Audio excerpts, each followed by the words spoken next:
सबों को जय मसीह की।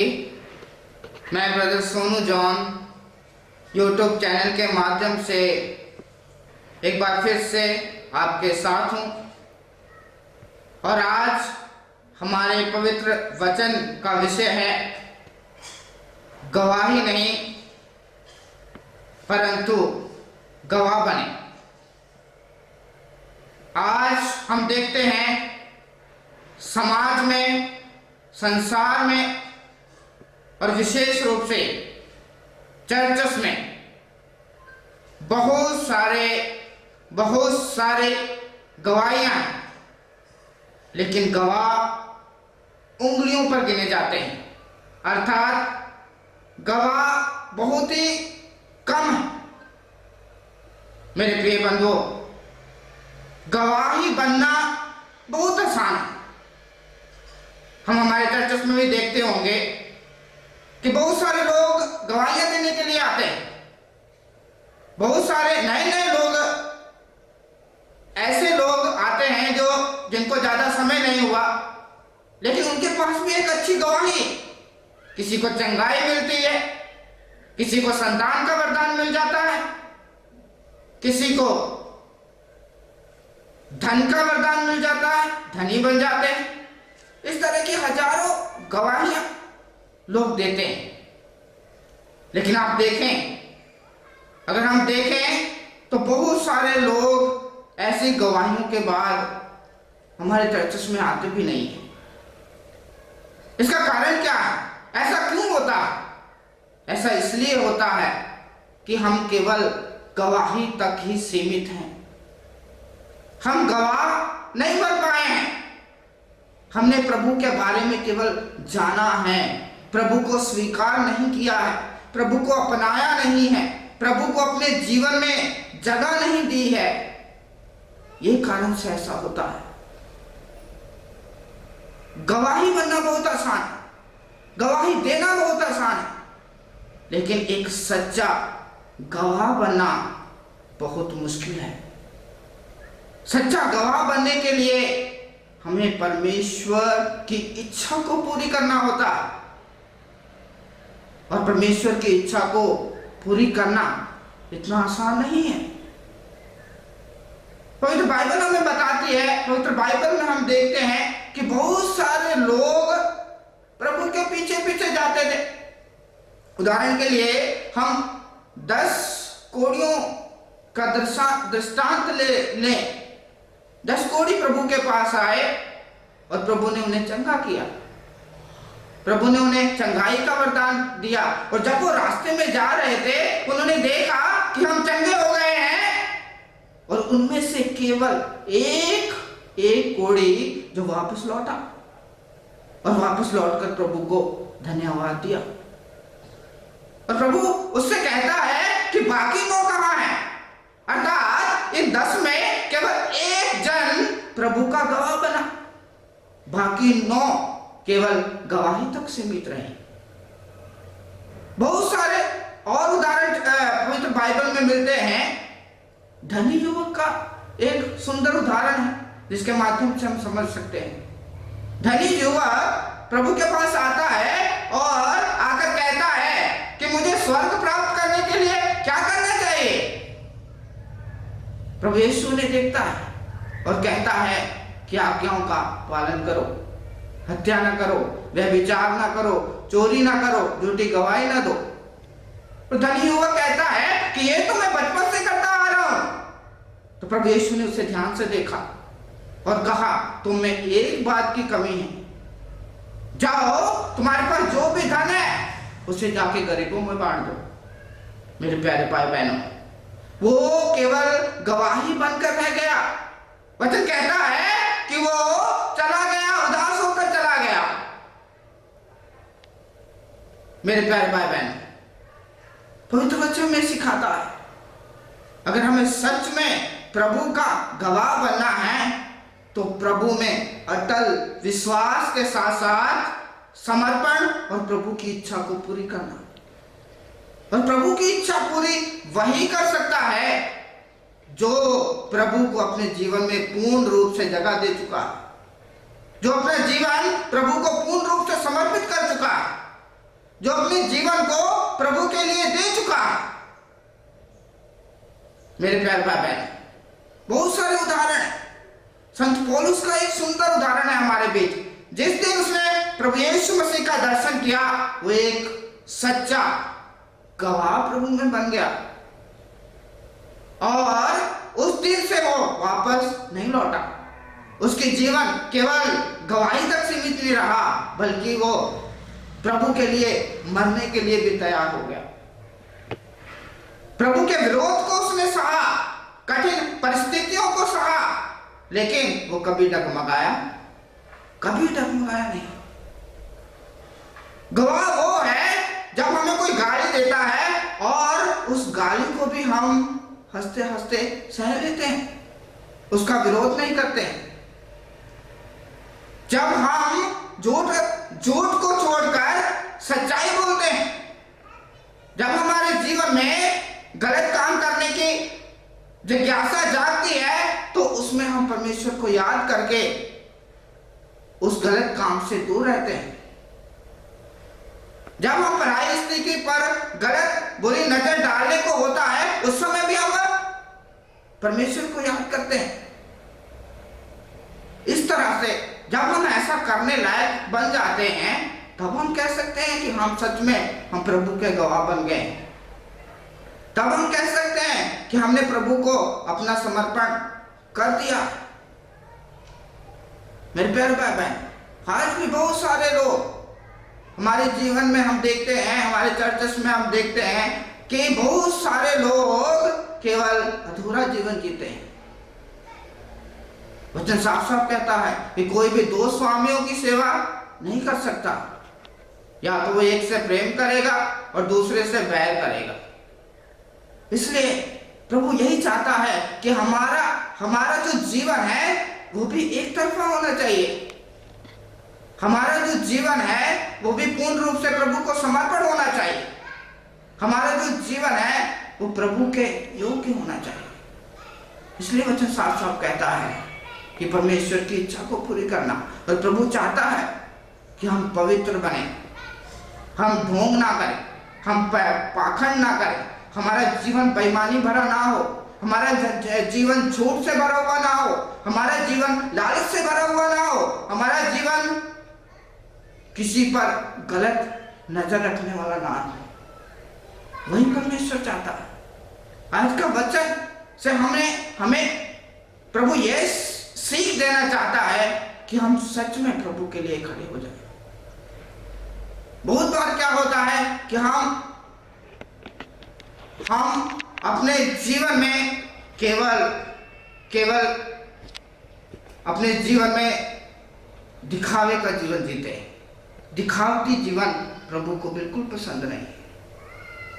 आज बहुत बार हम देखते हैं कि हम प्रभु को समझने में कहीं ना कहीं चूक कर जाते हैं।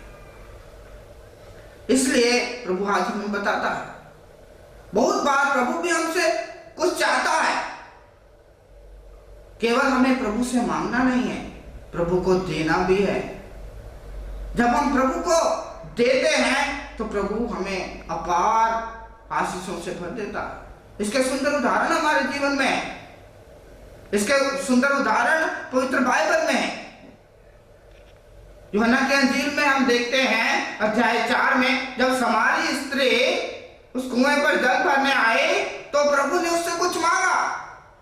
प्रभु ने कहा, क्या तुम मुझे पानी पिला सकती हो? प्यारे भाई बहन, हमारे जीवन से भी प्रभु कुछ मांगता है। क्या हम उसे देने के लिए तैयार हैं? क्या हमारे पास उसको कुछ देने के लिए है, या केवल हम एक गवाही बनकर जी रहे हैं, या सच में हम एक गवाह बन चुके हैं? आज सोचने का विषय है। यदि हमारा जीवन केवल गवाही तक सीमित है, यदि हमारा जीवन चंगाई तक सीमित है, यदि हमारा जीवन एक दिखावे का जीवन है, यदि हमारा जीवन केवल भोगविलास का जीवन है, यदि हमारा जीवन आज भी नशे का जीवन है, यदि आज भी हम दूसरों को देखकर जलन रखते हैं, यदि आज भी हम दूसरों के प्रति बुरी नजर रखते हैं, तो समझ लीजिए हम अभी तक गवाह नहीं बने। गवाह हम उस दिन बनेंगे जिस दिन हम सच में अपने बुराइयों से तौबा पा लेंगे। जिस दिन हम सच में घुटने टेक कर उस परमेश्वर के सामने आएंगे, उस प्रभु से कहेंगे कि हाँ प्रभु, मैं आज अपनी बुराइयों से तौबा करता हूं, अपने बुरे कामों से तौबा करता हूं और अपने बुरे जीवन को त्याग कर एक सच्चा इंसान बनकर प्रभु के सामने जब घुटने टेक कर प्रार्थना में आ जाते हैं, तो समझ लीजिए आप प्रभु के लिए जीने और मरने के लिए जिस दिन तैयार हो जाते हैं, तो समझ लीजिए कि आप सच में प्रभु के गवाह बने।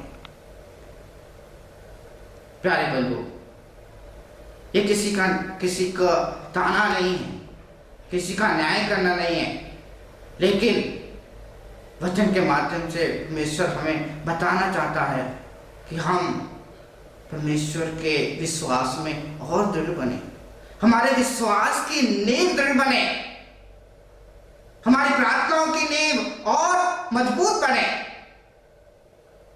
वह जीवित परमेश्वर इस वचन के द्वारा हम सबों को आशीष दे।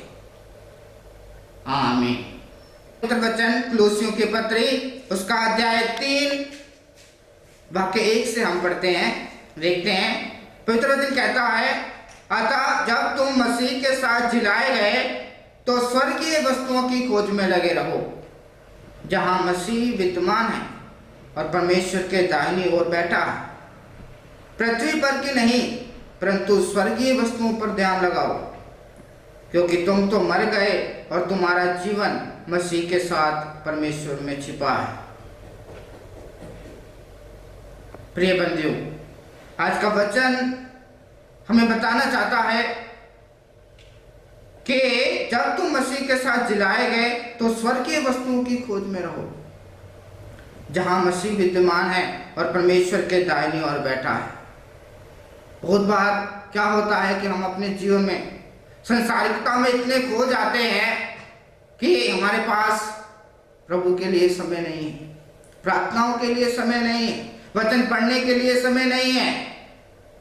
हम संसार की चीजों में व्यस्त हैं, संसार की धन दौलत कमाने में व्यस्त हैं, संसार के काम करने में व्यस्त रहते हैं, संसार की बातों में हमें मजा आता है, दूसरों के साथ गलत संगति में हम बहुत समय बिताते हैं, नशा करते हैं और बुरे कार्य करते हैं। मेरे प्यारे भाइयों बहनों, प्रभु आज हमें बताना चाहता है कि ये चीजें हमें स्वर्ग तक नहीं पहुंचा पाएंगी या हमारे उद्धार हमें नहीं दिला पाएंगे। अगर हमें सच में उद्धार पाना है तो हमें स्वर्गीय वस्तुओं पर ध्यान देना है, अर्थात हमें स्वर्ग की ओर कान लगाना है, स्वर्ग की ओर अपना मन लगाना है, स्वर्ग की ओर अपनी आत्मा को लगाना है। इसलिए हमें संसार की बातों पर नहीं, संसार के कामों पर नहीं, पवित्र वचन को पर समय बिताना है, प्रभु के विश्वास में समय बिताना है और प्रभु की करुणा को पाने के लिए अपने आप को तैयार करना है।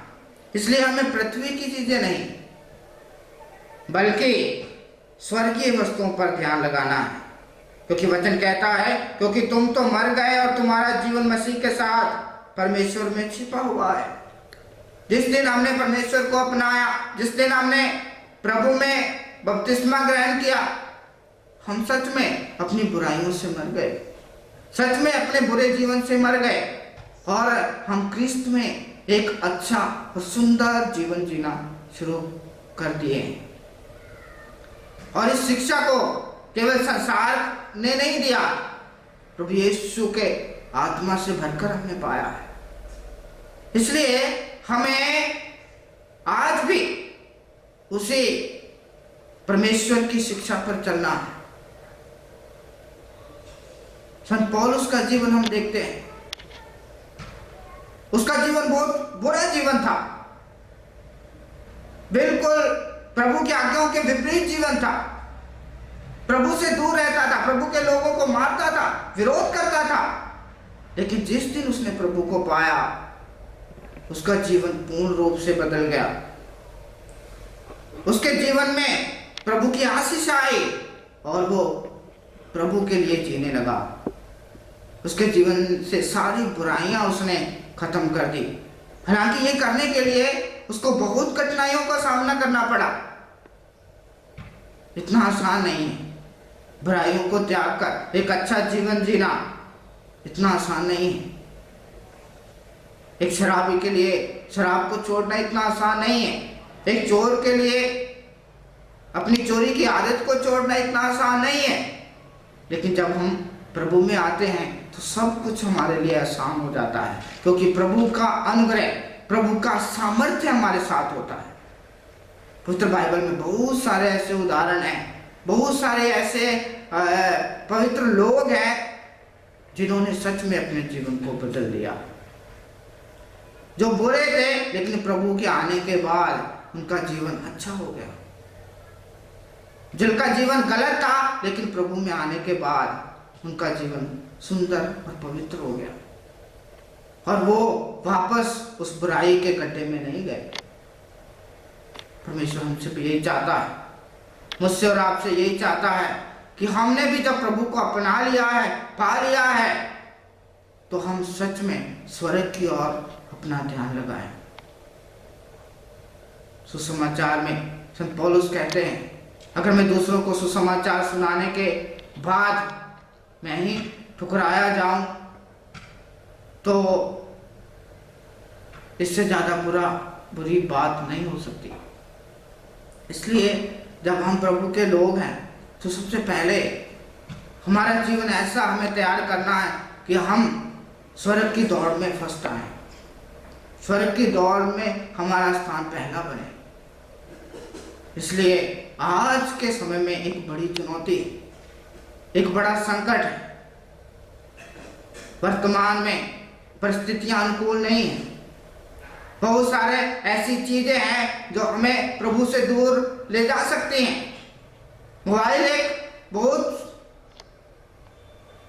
बड़ा उदाहरण है।